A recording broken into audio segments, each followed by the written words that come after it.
Je pense qu'il n'est même pas nécessaire que je vous présente Stephen Curry. C'est une légende mondiale que tout le monde connaît, de ma grand-mère en passant par mon petit frère. C'est probablement un top 10 des meilleurs meneurs de l'histoire sans débat possible alors qu'il n'a même pas fini sa carrière. Alors peut-être qu'on ne se rend pas compte de l'impact qu'il a eu sur la NBA ou le basket en général, mais tirer comme il le fait, toujours repousser les limites, c'est simplement géant. Double MVP, 6 fois All-Star, 3 fois champion NBA avec les Golden State Warriors, le palmarès c'est comment dire, très bien garni. Alors c'est bien beau de vous parler de toutes ces choses, mais Steph Curry a bel et bien été un joueur on va dire lambda avant de devenir le crack que l'on connaît aujourd'hui. Pour vous dire, 6 joueurs ont même été choisis avant lui lors de la draft 2009. Alors, qui sont les petits malchanceux qui ont pris un autre joueur à sa place? Et surtout, pourquoi ont-ils décidé de ne pas le sélectionner? C'est ce qu'on va essayer de comprendre aujourd'hui en analysant les 6 choix qui ont précédé le sien.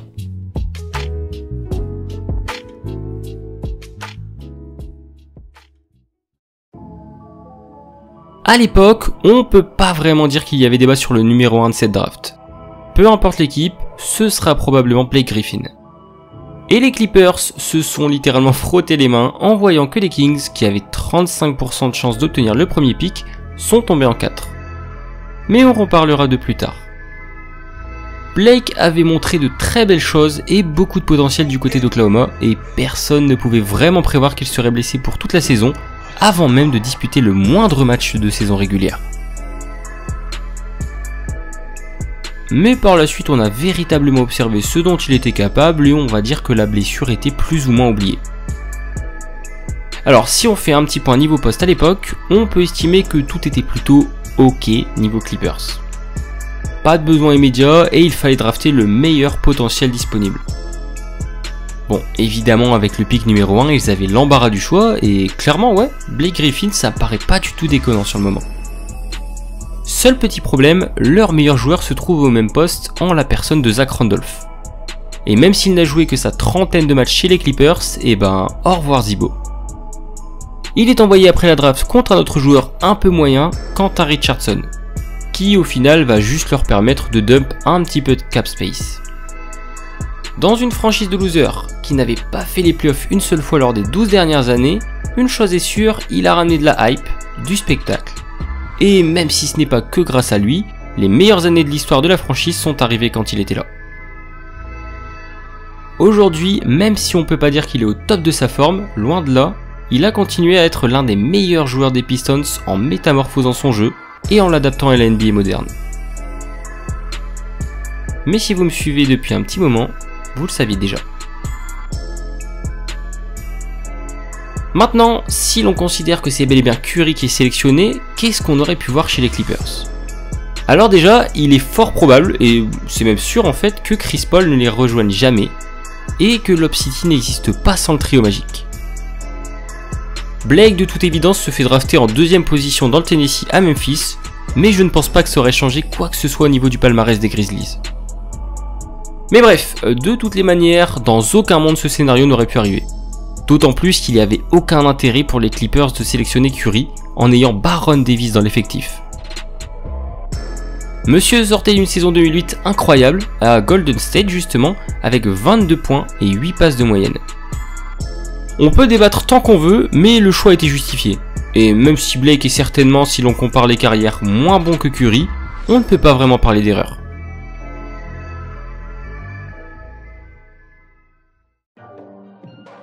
Alors pour le 2ème choix ça va aller très vite. Même si son nom est plutôt marrant pour nous français, Hashim Thabit est l'un des pires choix de l'histoire de la draft. Et ce choix a qui le devant nous? Eh bien nos amis les Grizzlies, qui ont pensé qu'un Tanzanien de 2m21 qui a commencé le basket à l'âge de 15 ans serait le fit parfait pour être un backup de Marc Gasol. Bon je me moque un petit peu évidemment, mais on peut pas dire qu'il a eu de la chance d'atterrir là-bas. En sortie d'université sa hype était incroyable, c'est vrai. Avec ses longs bras et pas moins de 4,2 contre par match de moyenne, on était persuadé de voir un défenseur du futur aux mensurations à peine croyables. Et puis à part ça, 14 points et 11 rebonds, on se disait que ça ferait le café en sortie de banc. Mais au bout de quelques matchs, on va vite se rendre compte que sa domination physique n'est pas aussi impressionnante contre des vrais hommes en NBA. selon moi il a aussi été un peu mis de côté étant donné que son poste était occupé par Marc Gasol. Quoi qu'il en soit, aussi bon protecteur d'arceau soit-il, il aurait probablement eu une carrière assez courte étant donné qu'il ne shoot absolument pas et que c'est quasi obligatoire dans la NBA actuelle. Après 5 ans, il terminera sa carrière avec une moyenne de 2 points et 3 rebonds. À qui la faute du coup? Mauvaise pioche ou erreur de casting? En tout cas le responsable est tout trouvé. Monsieur Jerry West. Évidemment, immense respect pour la légende qu'il est, mais conseiller ce mec au GM de Memphis, Jerry, t'as pas été très inspiré sur ce coup-là. Si on revient un petit peu sur le cas Curry, encore une fois, il y avait 0% de chance de le voir là-bas. La main était occupée par Mike Conley et Oji Mayo complétait le backcourt. On aurait pu le voir en sortie de banc à la limite, mais ces minutes n'auraient jamais été suffisantes pour le voir se développer suffisamment. Petite anecdote sur ta bite au passage, son nom sur Twitter est Hashim the Dream. Oh le toupet du garçon.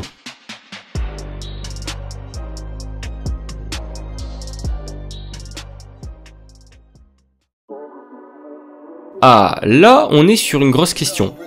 Car OKC a tout simplement choisi James Harden à la 3ème position. Alors intrinsèquement, après plus de 10 ans dans la ligue, quel est le meilleur entre lui et Curry? Je ne m'avancerai pas forcément sur le sujet. Mais une chose est sûre, ce sont les deux meilleurs de la QV 2009, y a pas de doute. Je vous laisse me donner votre avis dans les commentaires sur la question, je pense que ça va être intéressant. Mais revenons à Harden. Niveau université, il a fait 2 années très propres du côté d'Arizona et a montré des qualités d'organisateur-scoreur très impressionnantes. A la différence de Curry, sa taille et son poids l'orientent naturellement sur un poste 2 et c'est pile ce dont avait besoin le Thunder à ce moment-là. Westbrook, arrivé 1 an auparavant, était déjà très fort. Et puis que dire de Kevin Durant qui pour moi toquait très sérieusement à la porte pour être All-Star juste après 2 ans en NBA. Donc ouais, pour moi le choix Harden est logique et si je devais refaire la draft à la place du management d'OKC, mon choix serait le même tous les jours. En simplement 3 ans, ces Loustiques ont réussi à se hisser jusqu'en finale NBA et bon, certes ils n'ont pas gagné le Saint Graal, mais chatouiller le 8 dans ces années-là, c'était pas facile quand même. Par contre, mon regret ultime, c'est son départ. Ah ouais, le Thunder a fait la pince sur son salaire, et ça n'a pas plu, ce que je peux comprendre. Clairement, c'est dommage quoi. Quand on regarde ce que ça aurait pu donner, le titre aurait été plus qu'envisageable. Mais bon, par la suite, départ à Houston, explosion statistique, et on connaît le joueur aujourd'hui. Les dirigeants du Thunder ne peuvent s'en prendre qu'à eux-mêmes sur ce coup. Comme pour les 2 choix précédents, l'arrivée de Steph n'aurait pas été tellement justifiée. On avait déjà de la jeunesse en tant que meneur et des gros trous sur d'autres postes. En résumé, très peu de temps de jeu à lui offrir au sein de cette équipe.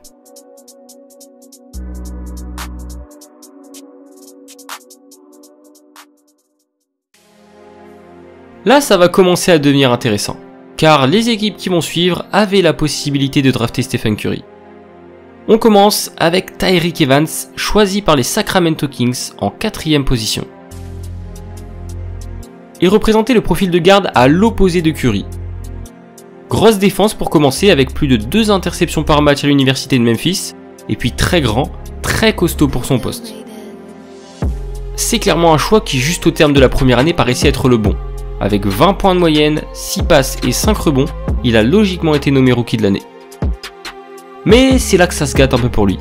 À mesure que la carrière avance, les Kings ont apporté des joueurs qui lui ont un peu chippé la vedette, comme des Marcus Cousins ou Isaiah Thomas. Et je ne vous parle même pas de la draft de Ben McLemore en 2013, qui a définitivement scellé son départ vers les Pets. Oui, il a continué à très bien contribuer, mais en ayant toujours des statistiques en baisse année après année. Je pense que Curry aurait totalement pu s'intégrer dans cette équipe. Très peu d'attentes, pas de concurrence et surtout du temps. Parce que depuis un paquet d'années, les Kings ne sont pas allés en playoff et le développement de Curry aurait été exponentiel, contrairement à celui de Tyreke. Après, avec Sacramento, tout est possible et j'ose espérer qu'ils auraient conservé Steph et pu entrevoir ses qualités quand même. Au final, Evans reste un bon role player, mais qui ne sera jamais une star comme on pouvait l'imaginer après sa première année. Dommage Sacramento, on était à ça de faire le bon choix sur ce coup.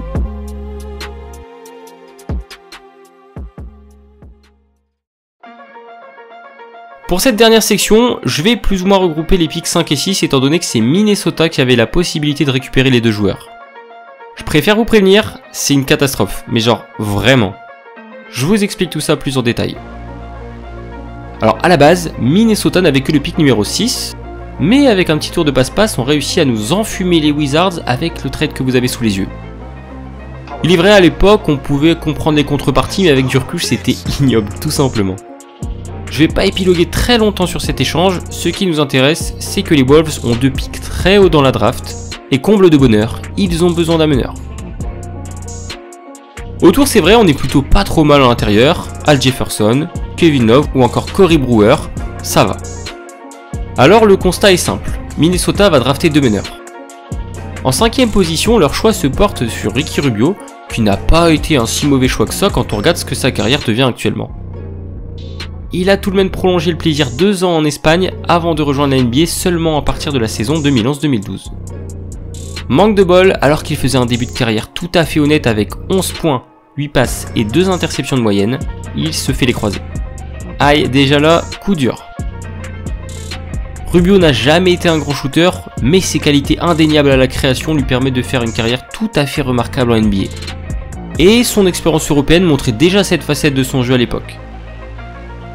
L'idée de base de Minnesota était de créer un backcourt composé de ces 2 pics, donc à ce moment-là, prendre Curry, un sniper, le scénario parfait, non? Non? Bah vraiment pas apparemment, puisque c'est Johnny Flynn qui a été choisi à sa place. Ah Johnny, mon cher Johnny, 163 matchs en NBA, soit 62 moins que ton copain Hashim. Faut le faire, non? Le truc avec lui, c'est qu'il a eu sa chance de montrer de quoi il était capable, et sans être tellement exceptionnel, sa saison rookie était plutôt pas mal en soi. Mais derrière, c'est son corps qui n'a pas tenu, avec une blessure à la hanche qui ne lui permettra plus, ne serait-ce que de se rapprocher de son niveau de 2010. Il a ensuite sombré, Australie, Chine, Italie, puis il a disparu des radars. Alors avec le recul qu'on a, si Minnesota avait pris Stephen Curry, est-ce que ça aurait pu marcher? Déjà, gros plus, il aurait eu 2 années entières sans personne autour, et avec un joueur comme Love juste à côté, il aurait pu se régaler. L'équipe est en reconstruction, Garnett était parti depuis 2 ans, donc pareil qu'à Sacramento, il aurait eu du temps. Et c'est ça qui a fait que ça a marché chez les Warriors au final. Ils ont cru en lui, il a eu le temps de se développer et d'imposer son style à la NBA. Je fais partie de ceux qui pensent que Curry aurait pu être aussi fort que ce qu'il est devenu à Golden State en étant drafté par Minnesota. Mais ça, malheureusement, on le saura jamais.